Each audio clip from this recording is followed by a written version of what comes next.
Friends, adventurers, and well-wishers, I bid you welcome back to the Sage's Archives. My name is Sage, and a little birdie recently told me that you want to try being a crafter, but you're not quite sure where to start. And that's okay, we all have to start somewhere. But the good news for you is I'm here to help. And to do that, we're also going to have some help from a little friend of mine named Positive Friend. Say hello, Paz. Right on. So, how do you begin being a crafter? Well, it's actually easier than you might think. First things first, you're going to need to visit one of the crafting guilds scattered throughout Eorzea. If you come talk to this gentleman right here, found at this spot on the map in the upper decks of Limsa, you can become a culinarian, a master of creating those special food buffs that give you all those fancy bonuses and extra experience. If you talk to this gentleman right here, still in the upper decks of Limsa, you can become a blacksmith. And just a handful of yalms away, if you talk to this spicy kitty right here, then you can become an armorsmith. Once again, this is also in the upper decks of Limsa. Both of these spots can be found here. Taking a quick trip now to New Gridania in the Black Shroud, this fancy Ellison with his spectacular spectacles can teach you how to be a master carpenter, found at this location near the main Aetherite Plaza. This lovely Hure, found at this location in Old Gridania, can teach you the fine arts of leatherworking, so you can make some of that fancy light armor you all seem to like. Traveling now to Ul'dah, talk to this twin pig-tailed pink-haired person and you can learn the art of gold crafting. They can be found at this location. Also in Ul'dah, this dapper Roganin can teach you to weave clothes just as fancy as what he's wearing. He can be found at this location. And finally, for those of you with inclinations for mixing potions and tinctures, this young man here can teach you everything you need to know about alchemy. He can be found at this location. So now that you know where to become a crafter, it's time to find out what you can do as a crafter. Now, each of the crafters has the same set of abilities shared among all of their jobs. No matter which job you pick, the abilities will do the exact same thing. This is very important for understanding how the crafter plays, and we're going to go over all of those abilities in just a moment. But first, let's take a quick look at what a crafting menu looks like so that we can understand what the numbers and values I'll be discussing actually mean. Now, let's take a look at an example of a crafting window. In this trial synthesis, we can see that I'm trying to produce a titanium gold nugget. At the bottom left corner, we can see the durability and the condition.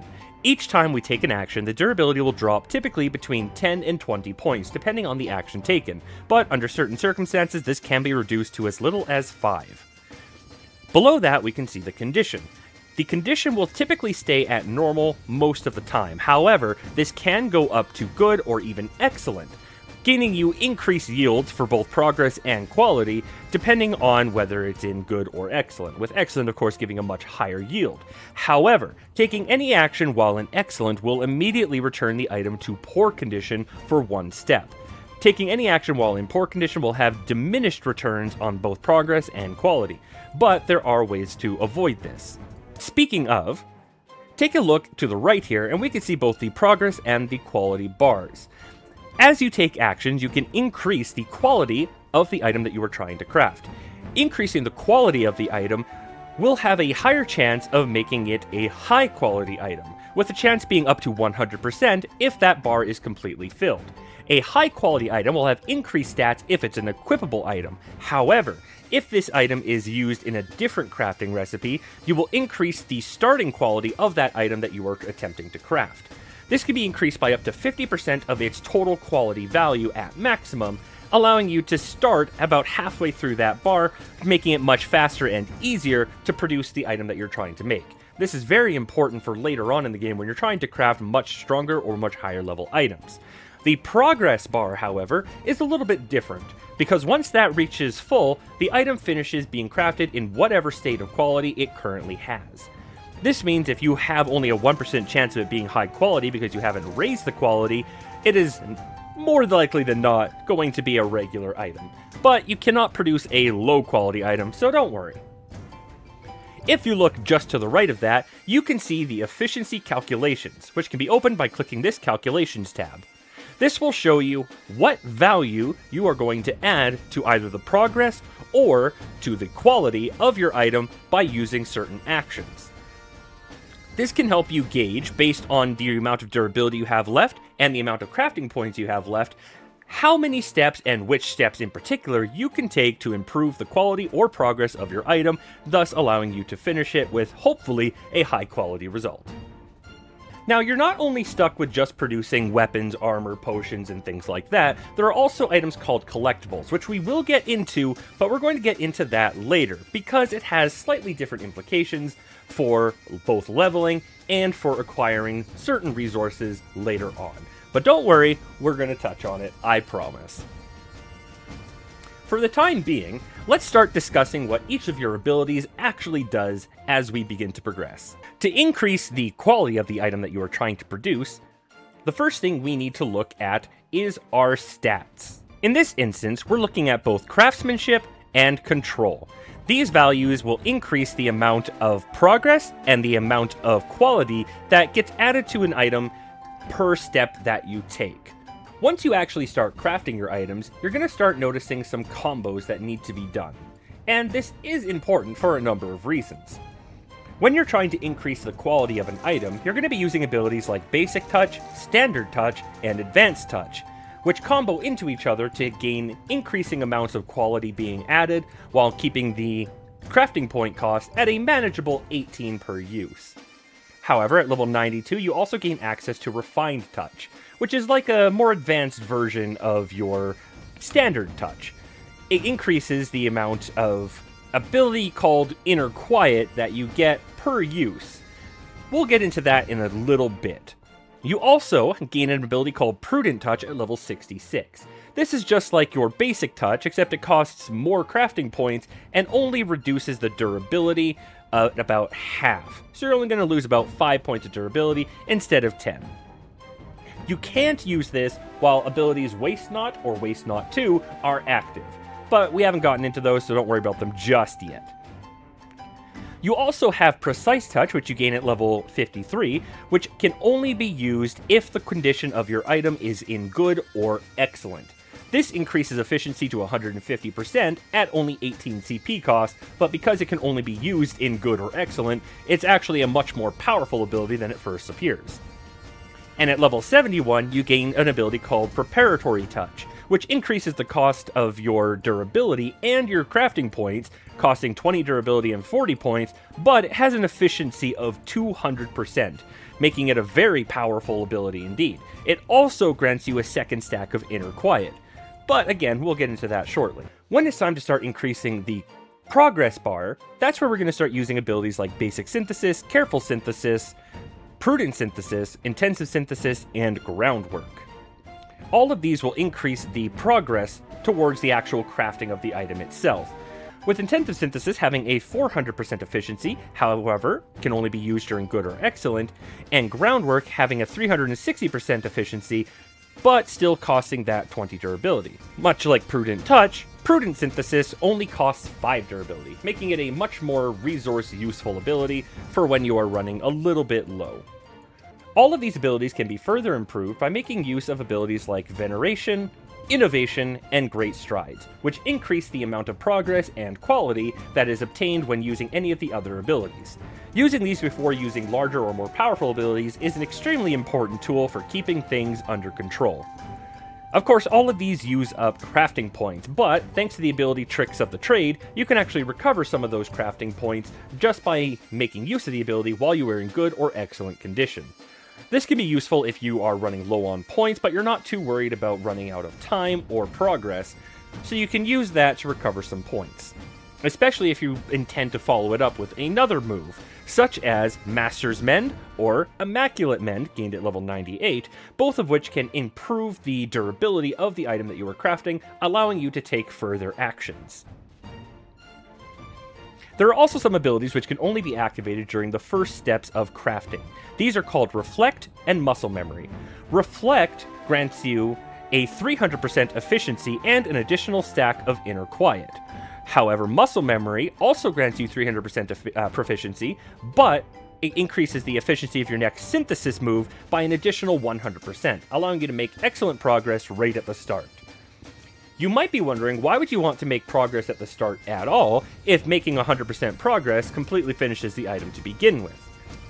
That's where the move Final Appraisal, gained at level 42, comes into play. When activated, the next time the item would be finished within the next 5 actions that you take, it instead remains at 1 progress point needed to finish. This means you can bring your progress up to 99.99999% completed without actually finishing the item, thus allowing you to put the rest of your time and effort into increasing the item's quality, trying to progress yourself towards that high quality good deal. Once you are at that point, you can also just finish the item completely using an ability called Delicate Synthesis, which, for a hefty 32 crafting point cost, increases both your synthesis production and your quality. So if you're sitting at just a little bit of quality and 1 production point left, you can use Delicate Synthesis to immediately finish off the item right at the end. You also have an ability at level 100 called Trained Perfection. This ability reduces the cost of your next ability to 0. It can only be used once per synthesis, but when activated, it can be a major life changer. It's finally time to talk about Inner Quiet. Whenever you try to increase the quality of your item, you're going to gain a stack of Inner Quiet if you have the ability unlocked, which you should because it unlocks at only level 11. Each stack of Inner Quiet that you gain, up to 10, increases the amount of the amount of quality you make in the quality progress by 10%, up to a maximum of 100%. Starting at level 50, you also gain access to an ability called Byrgoth's Blessings, which allows you to expend all of those uses to gain a 20% boost per use expended on a increase to the item's quality. This can go up to 300% and costs 24 crafting points. However, this can stack with both Great Strides and Innovation to gain a truly substantial amount of quality in one go. So now that we have a basic understanding of what our abilities do and how to utilize them, let's take a quick look at what it looks like to actually craft an item. We're going to go back into that basic trial synthesis for the titanium gold nugget. As you can see, during our first steps here, we can make use of muscle memory starting right away to earn a hefty amount of progress. This has actually increased our overall progress bar by almost half. I'd say a good 40% or so. This is very good. However, we're also now almost done completely with the progress. But that's okay, because now we can activate Final Appraisal in order to not use up all of our remaining progress. And because we have made use of these two abilities, and neither of these make your next step activate, we can now make use of Groundwork. As you can see, we now have 2,699 out of 2,700 progress, despite the fact that we just made a massive investment in our progress bar. So where do we go from here? We only have 10 durability left. But the good news is, we have Master's Mend. This will allow us to immediately restore our durability so we can continue the progress. From here, we can activate our Waste Not, Want Not 2, and our Great Strides, or our Innovation, to increase the amount of quality that we're going to make over the next few steps. By activating Innovation, we can now combo to improve the quality of the item as we see fit. In this instance, we can use either Standard Touch and roll that directly into Advanced Touch in order to increase the quality by a fairly substantial amount.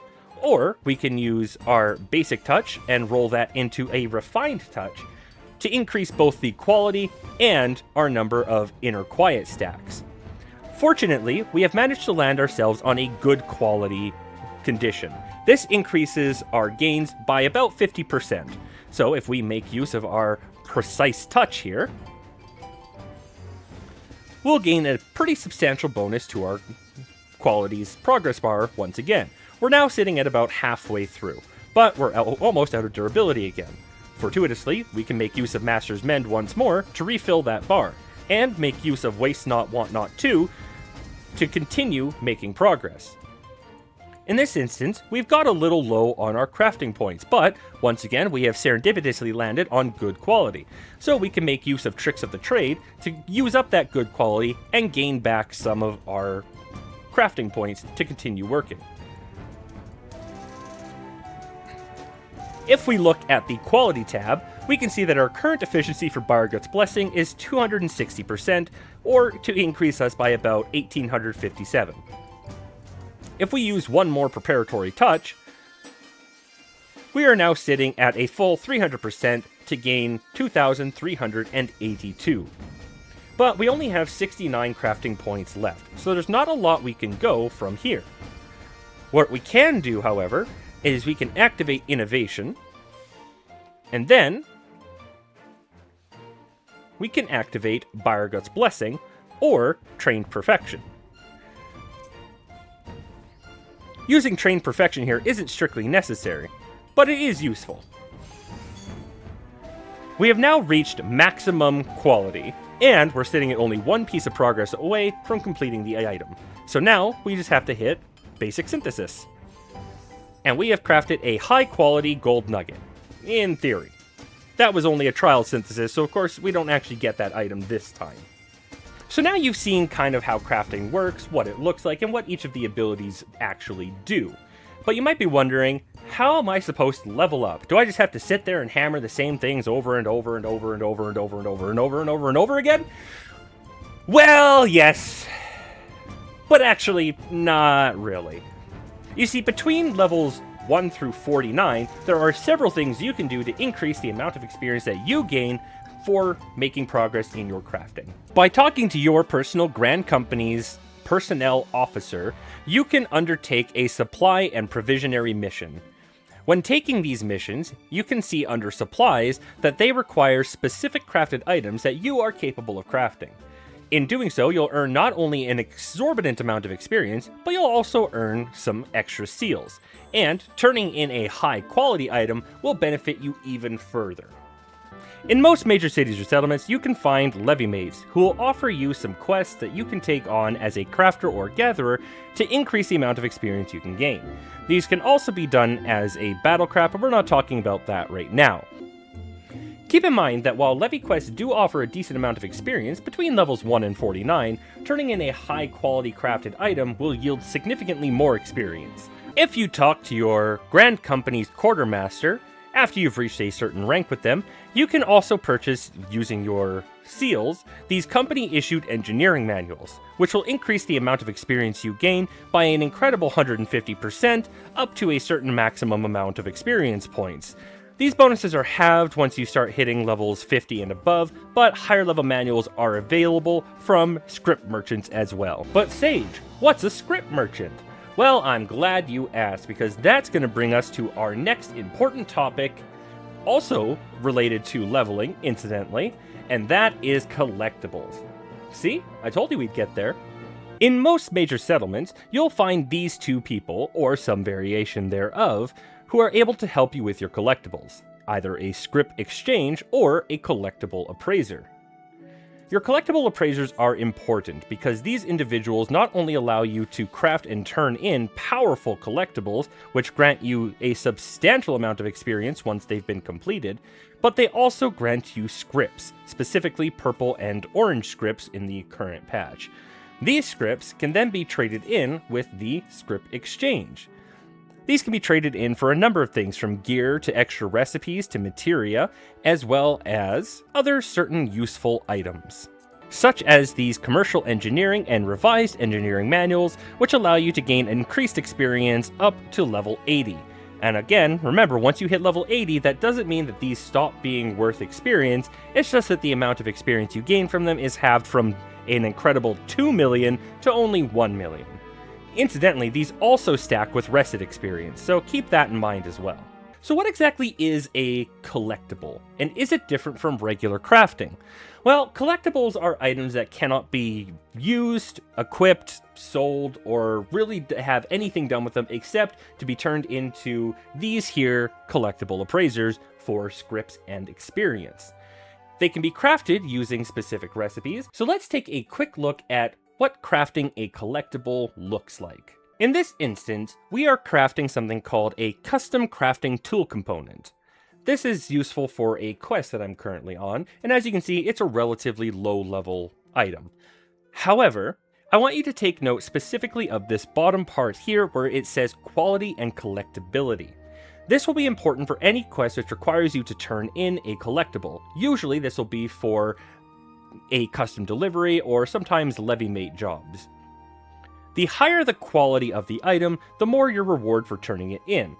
Typically speaking, blue is your bare minimum, yellow is your acceptable parameters, and green is what you're aiming for, and you want to get as close to maxing that out as is physically possible.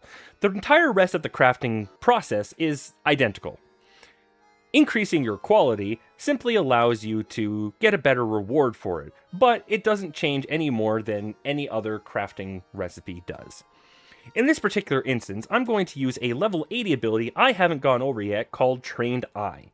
When you are crafting an item that is at least 10 levels below your level, you can use Trained Eye to immediately fill your quality bar. This allows you to skip that entire part of the process, but it can only be used during your first step, which means it can't be used at the same time as muscle memory or at the same time as reflect. However, because it skips so much of the crafting process, it is still a highly valuable ability. From here, we can simply focus on increasing the item's overall progress to allow us to complete it immediately. Turning in these collectibles are a great way to earn experience from level 50 and beyond, although you may have to do some gathering in order to obtain the materials or have some already existing gil for that process, because the materials used in collectibles are usually at least somewhat difficult to obtain or require you to go out and find them yourself, lest you be subject to the absurd prices of the market board. And that's about all you really need to know about crafting. Boo! Editing Sage here, popping in real quick to say I actually forgot to record something here. In order to unlock craftables in general, you'll first need to reach level 50 and head to Heaven's Ward in order to talk to the NPC Morgaine and complete a specific quest. That quest, that location, and that NPC should be appearing on screen right about now. Okay, there you go. At least to get yourself started. There are more small nuances that you'll need to take note of as you get good at the whole crafting thing, but I trust your ability to actually learn those abilities as they come across. The important things to keep in mind are your crafting points, the quality of your gear, the order in which you are using your abilities, and of course, the progress and durability of the item that you are trying to craft. Keep these things in mind, keep practicing, and you'll be crafting like a pro in absolutely no time. I believe in you. Have a great day, everyone, and I'll see you next time.